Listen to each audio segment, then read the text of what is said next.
All right, so on today's episode, we're going to talk about why do you hire a COO? Why do you need that second in command? What's the real leverage that you're going to get as that CEO inside of the company? What kind of leverage should you expect? What are the key reasons for bringing one into the company? When do you bring one into the organization? We'll do a really deep dive around that. You're going to love this content, and you can also share this content from our Second in Command podcast to YouTube channel, as well as anywhere that you listen to podcasts. We'll see you on the inside. The Second in Command. Unleash the Power of Your COO. Written and narrated by Cameron Herold. Chapter 3. Why hire a COO? The COO is the CEO's right hand and left hand. To be most successful, they need to be able to pick up where the CEO leaves off at any given time. A COO is a combination of a mind reader and a publicist for the CEO. Lindsay Smith, Chief Strategy Officer at Tidal Alliance. The right COO can bring so many benefits to a CEO. The exponential power of the right two in a box, the circle of mutual complementary energy of yin and yang, but only if the CEO knows what they're looking for. Before you know what you need from a COO, you need to understand the kind of CEO you are, who you are, what you do, and what skills you need to bring into the mix. An activity inventory. CEOs aren't always given to self-reflection, but that's where finding the right second in command starts. It might not be an appealing prospect, but think of it this way. Hiring a COO is going to make your business better, your life better, and you better. Put the time into pinpointing the changes that will improve your situation the most, make your personal situation more sustainable, and make the time you spend on your business more effective. Otherwise, you'll end up hiring someone who would make someone else's life better, but not necessarily yours. The best place to start is with an activity inventory, a process I learned from Dan Sullivan at Strategic Coach. Imagine someone followed you around at work for a month and filmed everything you did. From replying to emails and booking flights, to chairing meetings and planning budgets. Make a list of all the tasks the camera would capture, then categorize them in one of four ways. I for incompetent, meaning you suck at it. C for competent, you're okay at it. E for excellent, you have a high level of skill at it, but you don't love it. And UA for unique ability. This is what you're best at, and you would do it for free if you didn't need to feed yourself and your family. The fourth concept is key. Sullivan shows us that unique abilities are what allow you to maximize your leverage as a leader by ensuring you only work on projects and areas of the business that you're best suited to. When you're in the realm of your UAs, you love the work and feel energized by it, and the people around you gain energy from you. If you're spectacular at something but don't get energy from it, by the way, don't class it as a UA, leave it as an E instead. The interesting thing about your UAs is that they're difficult to recognize, because sometimes they're what come most naturally to you. Something might seem so simple you assume that anyone could do it if they just copied what you do, but that's not the case. The whole point is that not anyone could do it. Other people might be excellent in your unique ability area, but that doesn't mean that they love doing it. It doesn't mean they would do it for free. In my case, I'm excellent at sales, but I don't love selling. I find it difficult, and the thought of one more sales call drains me. That's an E for me. My UA is speaking and coaching. If someone could fly me around the world by private jet so I didn't have to spend all my time in airports, I would do every speaking event I got offered. I'd take my wife with me, and we'd party. I'd fire up the audience, build a brand, and love the process. I don't particularly enjoy the networking and travel, both E's, but speaking is amazing. It's a unique ability area for me for sure. It wasn't until I worked with Dan that I came to understand my unique ability. Although looking back, I realized I was always involved recruiting and rallying people. I was good at sharing my ideas, starting from winning public speaking contests in second grade. I also loved being on stage and playing the lead role. In 1989, when I was 24, I started helping entrepreneurs through coaching, which I enjoyed. And it was quite a step, given that business and life coaching didn't even become a profession until 1993. In fact, by 1994, I'd already coached 120 entrepreneurs. Once you've broken all your professional tasks down into 4 categories, you can start to identify work that you could delegate. The first step is to get all the incompetent and competent tasks off your plate. Stop doing those tasks at once. Outsource them, optimize them, automate them, and delegate them to an employee, or hire an executive assistant to do them for you. Now take all the higher value initiatives that you don't love doing and that are beyond the purview of an EA or regular employee and put them in a bucket that builds out a job description for a second in command. Then you hire a great COO to do all the important, high-value work that isn't one of your unique abilities. If that sounds too simple a description, it's really not. Once you know what you need, the whole exercise becomes a lot more straightforward. Free up time, multiply energy, and get more done. The I's, C's, and even E's on the activity inventory don't just reveal the tasks that you don't love doing. Those tasks actually sap your energy and that of the company. If you continue handling them, they'll be a net drain on your organizational capacity. Just because you've often done something doesn't mean it needs to be done or that it needs to be done by you. Remember, your to-do list doesn't mean you have to do it. Identify what drains you. I get overwhelmed by running operations, for example, because I've got a million things I want to get started on. I need someone to take all the ideas, prioritize them, run them, and manage the team and resources so we can get more done faster. That is key, but it's not my unique ability. Once you know what sucks energy from you, you start to crystallize the role that you need a second in command to fill. The right COO gives you a chance to customize your experience within the business by getting stuff off your desk that has to be done, but again, not by you. The right COO frees up the time that you've been spending on tasks outside your unique abilities so that you can devote more to those areas that you love and that give you energy. Then you can feed that energy into the rest of the organization instead of projecting exhaustion, frustration, or stress. That's where a COO adds real leverage. Part of the CEO's job is to be the chief energizing officer, bringing more positive energy into the business every day. By working only on high-impact areas that give you energy, you will positively affect the whole organization. On the other hand, if you spend time working on roles you hate or aren't good at, your negative energy will be detrimental to everyone. No one wants to see the CEO slumped over a set of spreadsheets with their head in their hands.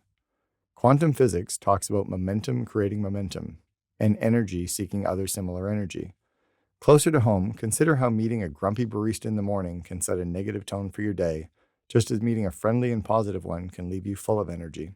If that momentary interaction with a relative stranger can affect your day, which it has been scientifically proven to do, then just think about how important it is for leaders who work with employees for dozens of hours every week to take responsibility for their attitude, impact, and energy.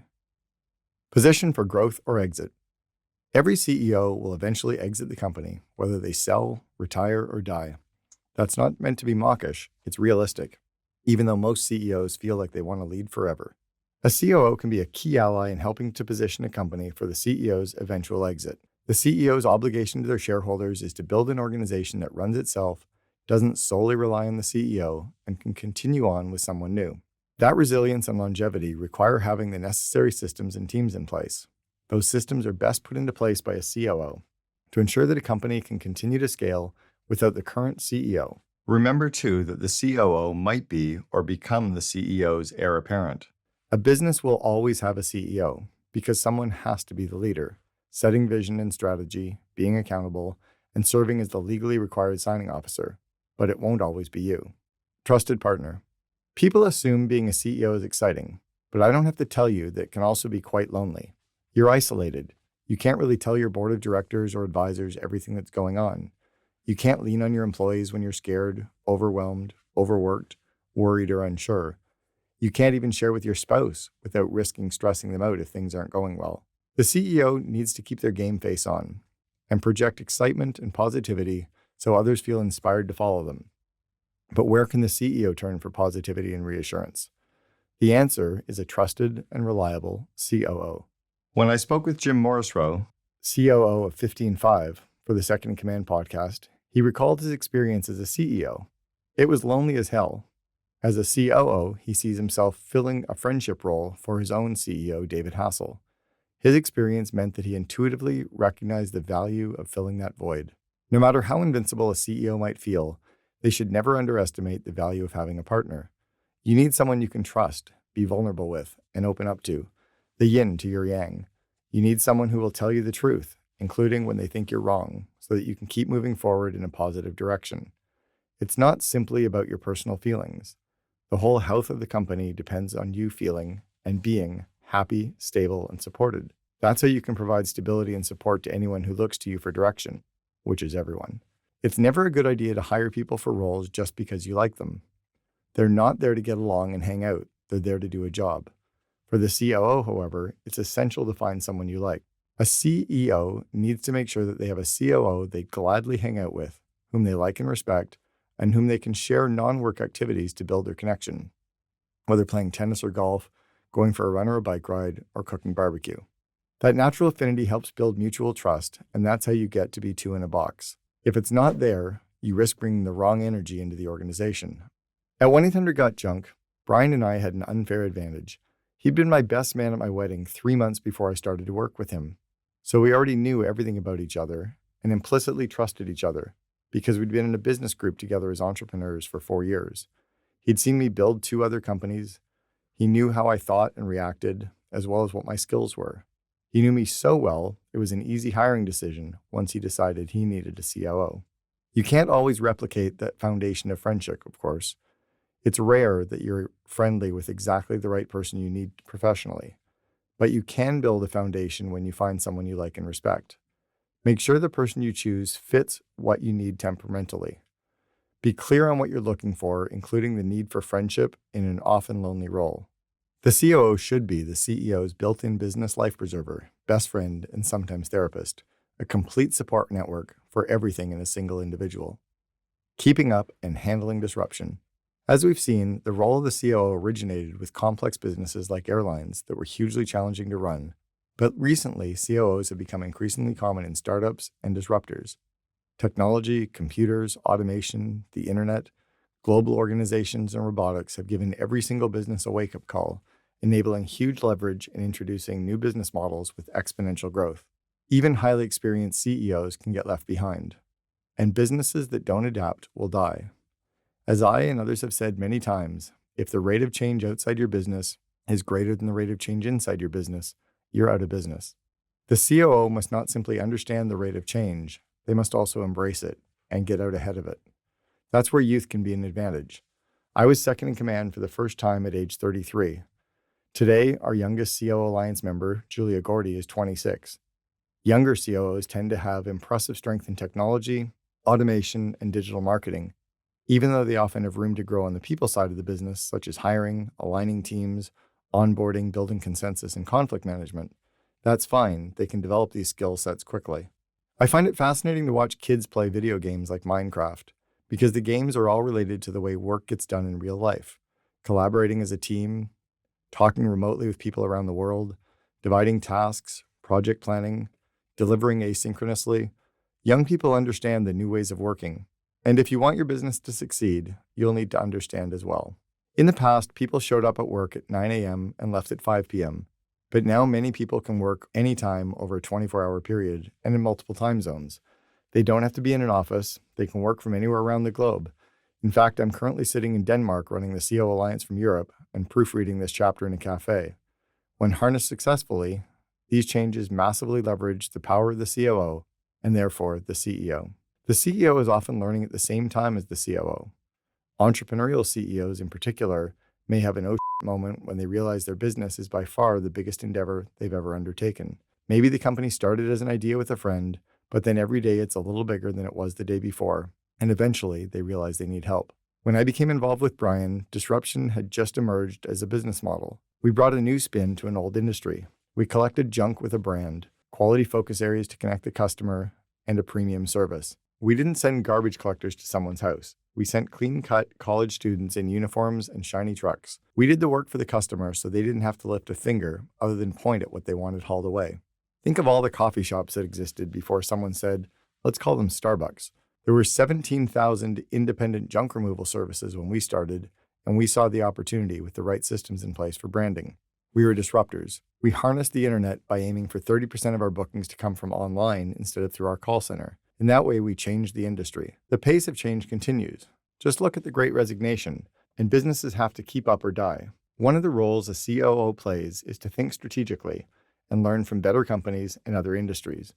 That's one of the reasons I started the COO Alliance. Its strength comes from giving COOs access to 170 plus other COOs from 17 countries who see opportunities differently, leverage technology tools differently, and approach change differently.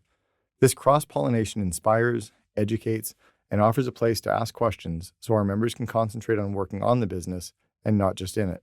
A quick note, it's a little ironic, but by starting the COO Alliance, I've become a CEO. It feels very different. Given the choice, at many times I would probably rather still be a COO, as it better suits my natural temperament. But it turns out I approach this new role a bit like I approach my COO role anyway. I'm a rare breed, combining some entrepreneurial CEO DNA, a bit of mania, a bit of excitement, a bit of marketing pizzazz, with the COO's ability to get things done. Rocket fuel. The right COO is a game changer. As mentioned previously, the power of the right two isn't just doubling, it's exponential. Brian and I were like nitroglycerin. We ignited productivity and rapid growth. In October 2000, when Brian shared with me his vivid vision, what he then called his painted picture, of what his company would look like, act like, and feel like in 2003, I knew how to build it. Not only that, but he was okay with moving aside to let me get on with it while he focused on his unique abilities. We had a remarkable yin and yang in those years, which is why people ran around conferences saying, I need a Cameron. Everyone around us could see it too, a strong relationship, real trust, and great skills to match. We didn't interfere with each other's jobs. Other times when I've been second in command have been different. At College Pro Painters, I wasn't officially the second in command, but rather ran a territory division with full autonomy. Even though I reported to a VP who reported to the CEO, I had so much autonomy, it was like being in a COO role. When I was president of a private currency company and then the second in command for the franchising group of an auto body chain, I again had autonomy. But 1-800-GOT-JUNK was the only time I was truly a COO responsible for executing someone else's vision.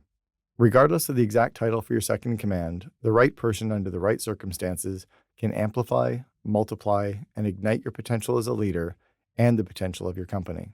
This has been The Second in Command, Unleash the Power of Your COO. Written and narrated by Cameron Herold.